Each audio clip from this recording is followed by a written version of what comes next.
Hello, friends and family. My name is Skylent, and I've been playing MMOs for 10 years professionally. I'll consult for some games such as New World recently, and I also, just review them. I just talk about them. I do a lot of list videos. I'm gonna be honest, I'm just a shitty YouTuber, but I have passion. I'm passionate about this community of gamers that come together and play together. I think it's beautiful, and definitely I'm always a champion of games that are more accessible. That's why I talk about a lot of just free-to-play games. I mean, everyone loves free-to-play games. The biggest games in the world are free because, duh, obviously anybody can play them. Accessibility is important when it comes to socialization, it just makes sense. It's easier to get friends to play with you if it's a free game. Oh, dude, it's just free. Just download it real quick. Let's play, dude. Let's jam, right? Easy does it. I love it. It's so easy to make communities, make friends, and make memories with free-to-play games or just easily accessible games. Games that are fair, that are fun. Maybe it's just a box fee. Maybe it's just a subscription fee. Maybe it's just a straightforward experience. And then further into that with the game design, the customization of that. And that's what I want to talk about today. So as somebody who champions accessibility, also I think that goes with customization and how you play the games. And a big problem with MMOs is they lack customization so tremendously in every facet of everything ever, which really sucks because a big part of MMOs is the role playing. It is the choose your own adventure kind of thing. It is the make friends and bring friends along with quests. But MMOs often are actually hyper-curated, not even theme parks, but just singular rides often. They are a very specific, queued up experience that you just run through and you do, and I think that's very, aside from the spirit of what these games should be. But luckily, today we're going to be talking about a trend that I see happening, and there is this new sort of momentum happening with the idea of, I'm going to say, just private servers. Basically, the next biggest trend inside of massively multiplayer online games is going to be allowing players to customize, modify, and to create their own experiences. If literally new servers, being able to host servers and host versions of the game, just legally and just allowed, awesome, but also just built-in tools, maybe even. So a couple of examples I can give for the trend of this is going to be non-MMOs, basically promoting this, and games that can become MMOs. So that's like Rust, and that's going to be games like Ark, and obviously a lot of survival games, where just clearly they're not MMOs, generally, or not MMORPGs, but then players have been able to host their own servers and have MMO-light experiences, even especially in Rust, being able to create full MMO servers. And this is also big in Minecraft, of course. And all these survival games were able to create these entire communities and full-on MMORPGs, even with unique mods and stuff like that. There are full custom MMOs. I would even debatably say they're entirely unique games, just built in the engine of another game like Minecraft, that exist. And it's because that customization was allowed. And these games have become really freaking popular. So couple of proper MMOs have kind of taken note of that. And a lot of these custom servers or custom sharding, style MMOs have frankly failed. A lot of them have tried to ride the hype of trying to bring back Ultima in a way or trying to be Minecrafty in a way. And I think in the future, we still got a lot more of those games coming out. And I think that they're starting to kind of nail exactly what we want. And I've been covering those games recently, like cooperative building games and building and survival MMOs. Really excited to see that up and coming. But the big trend is the customization. It is in the personalization of those unique worlds. Another example is the MMO-light Fallout 76, actually giving, Fallout 76 worlds, custom, modified worlds that you can just jump into. Now, of course, those aren't full MMOs, and creating a full MMO space and giving players the tools to modify that maybe is a little bit more challenging and difficult, but it's something that people have asked for the longest time, and even without asking politely, it is something that we have done for a very long time. It is also important in terms of preservation of a game. So an example of private server MMO that I think is beloved, while niche, is Toontown Rewritten. I think that's freaking amazing. Yes, the game was shut down, but then players, fans, the community came together and are actually currently still updating it. They still have really well done trailers and basically expansions of this game. Warhammer Return of Reckoning is another example. And in fact, if you guys want me to do a whole list on best private server MMOs, I'll do it. Just let me know in the comments below. If, the comments, I see enough of them, I'll jam to it real quick. I'll do it. No problem. But these games are coming out, and it's good to preserve the game. I mean, how many of you wish you could play Classic Terra? Or how many of you guys wish you could go back and play WildStar right now? WildStar would be a fun, like, raiding style game, or just like a fun game to I guess, action RPG sort of, like your dungeon dive with your friends. Yeah, maybe it didn't work as a full AAA MMO with a subscription fee, and maybe, you know, Hail Married as a free-to-play, but it, you know, as a private server game with a smaller community that just runs on donations and stuff like that, it totally would it would probably be lucrative. It'd probably do very well, and it would actually be received very well, just like the other games that I've mentioned. How many of you wish you could still go back and play certain games? You know, Classic WoW actually has existed for a very long time thanks to, I guess debatably, not even debatable, illegal private servers. They are unallowed. But now, which is giving me a lot of hope, we're seeing, I mean, I think you guys have seen the trailers, but I know on my YouTube I have, full-on AAA produced trailers for private servers of World of Warcraft that, you know, modify and change the rules so that, you know, maybe it's like permadeath, or maybe it's like when you level up you get random abilities, and all items have random stats, and you have to actually trade with players in order to get the stats and builds that you want, or re-roll characters because, you know, you spec'd wrong or something like that. It totally changes how the game plays, and it basically becomes a new game built in the foundation, and I guess in the engine, of World of Warcraft or whatever MMO it is. And I really wish that these tools were built in. You know, I guess that's too much to ask for, but it would be really cool if this was just sort of openly allowed, which in my opinion it should be if you watched my last rant video where, dude, if I'm paying big money for the box version of an MMO, which does not technically get me access to the MMO, which means what the fuck am I even buying, then that should give me the right to run my own server.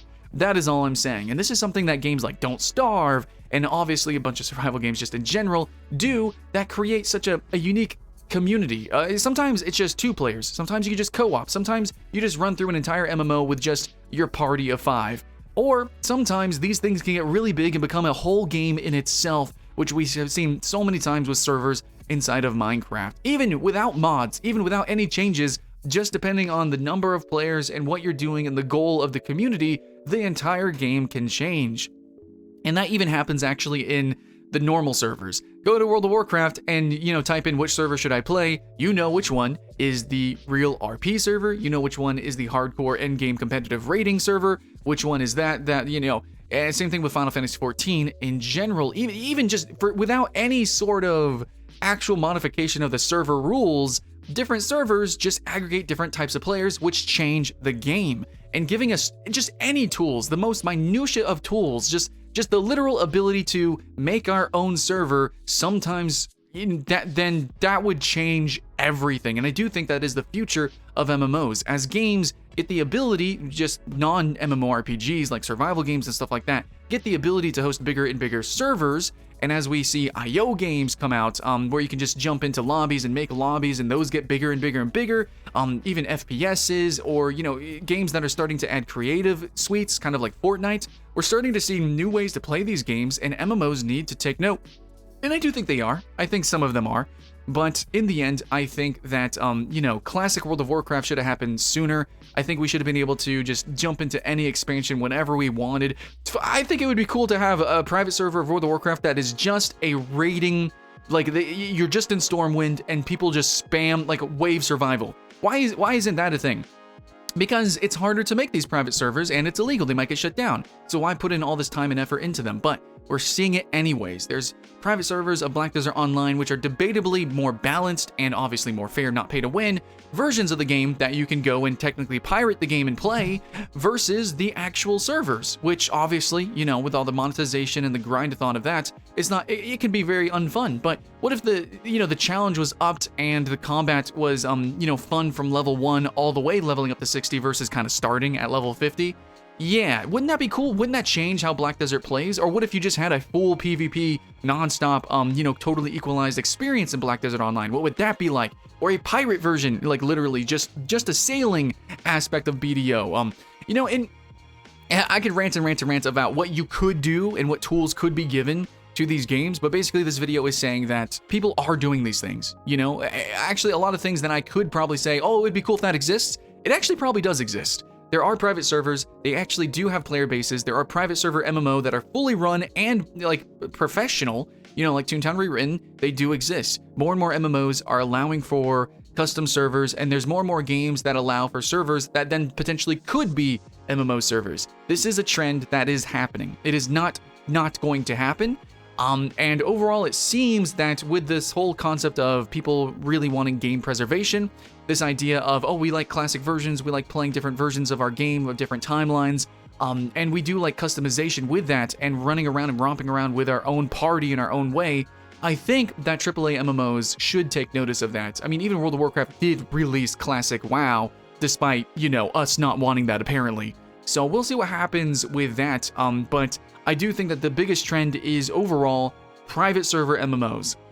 Legal or illegal, but in the end, eventually, I do think that that's also going to evolve, which should probably be its own video, into, I would say, like fresh start servers, refreshing servers, and even competitive speedrunning of MMOs, where it's like once a year, then they kind of re-release a classic version of the MMO, and that's how new servers are actually born. It literally reborns or rebirths the game, and then people get to play the game competitively as they speedrun it. So I think that multiple different servers, new servers, refreshing servers, but specifically also custom and private servers are the future trend of MMOs. And I guess the last thing that I do want to say is the only reason that this might be seen as bad is that if you've ever played Halo or a game that had, multiple playlists, it does separate the player base. And this happens in MMOs all the time. When you have too many starter cities, too many zones, too many expansions, the player base becomes too thin. This kind of happens in Guild Wars 2. Despite its popularity, and how freeform the game is, some areas are just too dead because the game is really too horizontal. It's just way too wide. And that's just something that happens. But I think that is a trade-off that I'm willing to make. I would rather have the player base fragmented a little bit and then have tight-knit little communities around versus being just force-fed into a queue to ride one single ride, and then just because I'm surrounded by people doesn't mean it's actually more social. So yeah, that's what I want. I want more meaningful interactions, and I think that the best way to do that is through private servers and custom worlds. And I think most people agree with that because most people aren't actually playing MMOs. They are getting their massively multiplayer vibe or feel from non-massively multiplayer games. They aren't playing PlanetSide, they're playing Battle Royales. They aren't playing, like, I guess Guild Wars 2 even, or Elder Scrolls Online. A lot of them are, but people are playing, like, Monster Hunter, or they're playing, other games. These titles give you that social interaction, that tight, feeling, good gameplay that, is very custom and unique to those games from those developers. And you could just go and play different games. But it would be really cool if an MMO, which is about having a breadth of content and playing with a breadth of a myriad of different types of people, shapes and colors of all sorts, it would be really cool if we had the tools to make those kind of different games or those different kind of experiences within it. Why do I have to go and play Risk of Rain for that type of gameplay when actually there are private servers of World of Warcraft that have that whole random roguelite kind of experience? It would be really cool if I could just continue to play the game that I love in different unique ways. I think it worked out really well with a bunch of games like Roblox. Dude, Roblox is so big. Roblox is huge. Minecraft is huge. A lot of these games, I could say, are huge and big, and I do think it is because of not just being able to create new gameplay experiences, but to create communities, to create the online spaces, and to host your own servers. So the easier that we can do that in games, it seems it is becoming easier. It is becoming more available, more legal as well. Companies are more open to it. But bonus points though, if in the future games give us those built-in tools, like we saw with Fallout 76 coming recently. So thanks so much, guys, for watching. That was just a bunch of words. Started to kind of get cyclical at the end there, but that's all I got to say. Keyboard Warriors, let me know what you think in the comments below. But much love. All I can ask is you can like, subscribe, and keep that hype alive. My name's Skylent. I'll see you again next time.